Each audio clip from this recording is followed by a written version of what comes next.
ഇവിടെ ഇപ്പം നമ്മളിപ്പോൾ ചർച്ചയ്ക്ക് എടുക്കാനുള്ള കാരണം എന്ന് വെച്ചാൽ കഴിഞ്ഞ ദിവസം രാഷ്ട്രീയകാര്യ സമിതി കൂടിയിട്ട് വി.ഡി. സതീശനെതിരായിട്ട് ആ പാർട്ടിക്കകത്ത് നടന്നൊരു നീക്കമാണ്. ഞാൻ അങ്ങനെ ഒരു സർവേ നടത്തിയതായിട്ട് മനസ്സിലാക്കുന്നില്ല. സതീശൻ ഒരു സർവേ നടത്തി എന്ന് ഞാൻ വിചാരിക്കുന്നില്ല. അപ്പൊ സതീശൻ യഥാർത്ഥത്തിൽ ചെയ്തിരിക്കുന്നത് എന്ന് ഞാൻ മനസ്സിലാക്കുന്നത് സതീശന്റെ മുമ്പിൽ കഴിഞ്ഞ ഏതാനും തെരഞ്ഞെടുപ്പുകളിലുള്ള ഡാറ്റകളൊക്കെ പരിശോധിച്ചിട്ട് അതിന്റെ അടിസ്ഥാനത്തിൽ ഏതൊക്കെ മണ്ഡലങ്ങളിൽ ആർക്കൊക്കെ സാധ്യത എന്നൊരു പഠനം നടത്തിയിട്ടുണ്ട് എന്നുള്ളതാണ്. നമ്മൾ സതീശനെ കുറച്ച് കാണണ്ട. കാരണം എന്ന് വെച്ചാൽ ഇപ്പോ ഈ സർക്കാർ അധികാരത്തിൽ വന്നതിന് ശേഷം തൃക്കാക്കര ഉപതെരഞ്ഞെടുപ്പ് നടന്നു അല്ലെ, അതേപോലെ തന്നെ പുതുപ്പള്ളിയിൽ ഉപതെരഞ്ഞെടുപ്പ് നടന്നു. ഇതൊക്കെ സിറ്റിംഗ് മണ്ഡലമാണ്, സംശയമില്ല. പിന്നീട് പാലക്കാട് നടന്നു, ചേലക്കര നടന്നു, വയനാട് നടന്നു. ഇവിടെയൊക്കെ വിജയിച്ചു വന്നിട്ടുണ്ട്. ഈ വിജയിച്ചു വന്നതിനകത്ത് സതീശൻ ഒരു പ്രധാനപ്പെട്ട പങ്ക് വഹിച്ചിട്ടുണ്ട്. സതീശൻ നടത്തിയിട്ടുള്ള ചില സോഷ്യൽ എഞ്ചിനീയറിംഗ് ഗുണകരമായി വന്നിട്ടുണ്ട് പാർട്ടിക്ക്. അപ്പൊ അതുകൊണ്ടാണല്ലോ സതീശൻ പറഞ്ഞുകൊണ്ടിരിക്കുന്നത് തോൽക്കുകയാണെങ്കിൽ അതിന്റെ മാത്രം ഉത്തരവാദിത്തമാണ്, പക്ഷേ വിജയിക്കുകയാണെങ്കിൽ എല്ലാവരുടെയും ഉത്തരവാദിത്തമാണ്. ആ അർത്ഥത്തിൽ നന്നായി ഒരു മെഷീനറിയെ ചലിപ്പിക്കുന്നതിന് സതീശൻ നന്നായി പണിയെടുത്തിട്ടുണ്ടെന്ന് നമുക്ക് മനസ്സിലാക്കാം. അപ്പൊ ചേലക്കരയിലാണെങ്കിൽ പോലും നമ്മൾ ശ്രദ്ധിക്കേണ്ട കാര്യം എന്ന് വെച്ചാൽ ചേലക്കരയിൽ ഭൂരിപക്ഷം കുറയ്ക്കാൻ കഴിഞ്ഞു, വോട്ട് ശതമാനം വർദ്ധിപ്പിക്കാൻ കഴിഞ്ഞു. ചേലക്കര എന്ന് പറയുന്നത് ഇടതുപക്ഷത്തിന്റെ കോട്ടയായിട്ട് 26 വർഷമായിട്ട് ഇടതുപക്ഷത്തിനൊപ്പം നിൽക്കുന്ന ഒരു മണ്ഡലമായാൽ പോലും അവിടെ നന്നായി പെർഫോം ചെയ്യാൻ കഴിഞ്ഞു. അവിടുത്തെ ഒരു പ്രത്യേകത എന്തായിരുന്നു? നമുക്കറിയുന്ന പോലെ വി.പി. സതീന്ദ്രനും അതുപോലെ തന്നെ മുഹമ്മദ് ഷിയാസും അവിടെ താമസിച്ച് പ്രവർത്തനങ്ങൾ സംഘടിപ്പിക്കായിരുന്നു. നമ്മൾ ഇതുവരെ കോൺഗ്രസിന്റെ ഒരു പ്രവർത്തന ശൈലിയിൽ അങ്ങനെ കണ്ടിട്ടില്ല. ഒരു വാർ റൂം ഉണ്ടാകുന്നു, എണ്ണയിട്ട യന്ത്രം പോലെ പ്രവർത്തിക്കുന്നു, എല്ലാ ബ്ലോക്ക് ബൂത്ത് തല കമ്മിറ്റികളും വളരെ സജീവമായി പ്രവർത്തിക്കുന്നു. അതിനകത്തൊക്കെ സതീശൻ ഒരു വലിയ റോൾ വഹിച്ചിട്ടുണ്ട്. ചേലക്കരയിൽ ശരിയാണ്, ഭൂരിപക്ഷം കുറയ്ക്കാൻ സാധിച്ചു. ഭൂരിപക്ഷം എനിക്ക് തോന്നുന്നു 14,000 ഭൂരിപക്ഷമാണ് കുറച്ചത് ആ മണ്ഡലത്തിൽ. പക്ഷെ അവിടെ രാധാകൃഷ്ണൻ എന്ന് പറയുന്ന ഒരു സ്ഥാനാർത്ഥി ഇല്ല എന്ന് നൽകണം. ഇനി രാധാകൃഷ്ണൻ ഉണ്ടെങ്കിൽ ഞാൻ മനസ്സിലാക്കുന്ന ഒരു 5000ന്റെ വ്യത്യാസമേ അവിടെ വരാൻ സാധ്യതയുള്ളൂ. അതായത് 5000 വോട്ടിന്റെ ഭൂരിപക്ഷം കുറയ്ക്കുന്നതാണ് ഒരു വലിയ നേട്ടമായിട്ട് കോൺഗ്രസ് കണക്കാക്കുന്നതെങ്കിൽ അത് അബദ്ധം. കാരണം എന്ന് വെച്ചാൽ ഞാൻ അതാ പറഞ്ഞത്, ഈ 40 മണ്ഡലങ്ങളിൽ ഏകദേശം 25,000-നും 30,000-നും ഇടയ്ക്ക് ഭൂരിപക്ഷം കിട്ടിയ മണ്ഡലങ്ങളുണ്ട്. 10,000-ന് മുകളിൽ ഭൂരിപക്ഷം കിട്ടിയ മണ്ഡലങ്ങളുണ്ട്. ബാക്കി വരുന്ന 20-25 മണ്ഡലങ്ങൾ. ആ 65 മണ്ഡലങ്ങളിലെ ഭൂരിപക്ഷം 5000-ന് മുകളിലാണ്.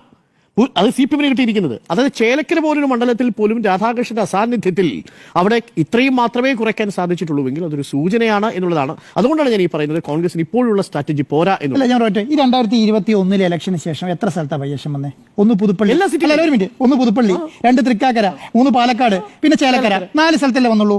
ഈ 4 സ്ഥലം ആരാണ്? തൃക്കാക്കര ആരായിരുന്നു? കോൺഗ്രസിന്റെ കോട്ടയല്ലേ? അവരല്ലേ മത്സരിച്ചോണ്ട് ജയിച്ചോണ്ടിരുന്നത്. അവിടെ എന്ത് നേട്ടം രീതി പറയാൻ പറ്റുമോ? എന്തെങ്കിലും പറയാൻ പറ്റുമോ? ഒന്നുമില്ല. കഴിഞ്ഞ ഞാൻ പറയുന്ന വോട്ട് കിട്ടി എന്ന് പറയുന്നതിൽ എന്താ അർത്ഥമുള്ളത്? ഞാൻ വിചാരിക്കുന്ന വോട്ട് കിട്ടി എന്ന് പറഞ്ഞാൽ അതോ കോൺഗ്രസിനുള്ള വോട്ട് തന്നെയാണ്? രണ്ടാമത് പുതുപ്പള്ളി കോൺഗ്രസിന്റെ കുത്തക കൊത്തളാണ്. അവിടെ എന്താണ്? അവിടെ പിന്നെ നമുക്ക് ഞങ്ങൾ പ്രതീക്ഷിച്ച വോട്ട് കിട്ടി എന്ന് പറഞ്ഞാൽ അത് വലിയ വിജയമാണോ? മൂന്നാമത് പാലക്കാട്, അതാരാണ്? അവിടുത്തെ കോൺഗ്രസിന്റെ MLA പിന്നെ രാജിവെച്ചിട്ട് MP ആയി വന്ന സ്ഥലത്ത് അവർ തിരിച്ചു വന്നു എന്ന് പറഞ്ഞാൽ എവിടെയായിരുന്നു പിടിക്കേണ്ടിയിരുന്നത്? ചേലക്കര പിടിച്ച് കാണിക്കാനായിരുന്നു. ഈ ട്രെൻഡ് മനസ്സിലാക്കണമെങ്കിൽ അവിടെ ഒരു അവിടെ ഒന്നും ഒരു അനക്കം ഉണ്ടായിട്ടില്ല. അവിടെ അനക്കം ഉണ്ടായിട്ടില്ല എന്ന് പറയാൻ കാരണം എന്താണ്?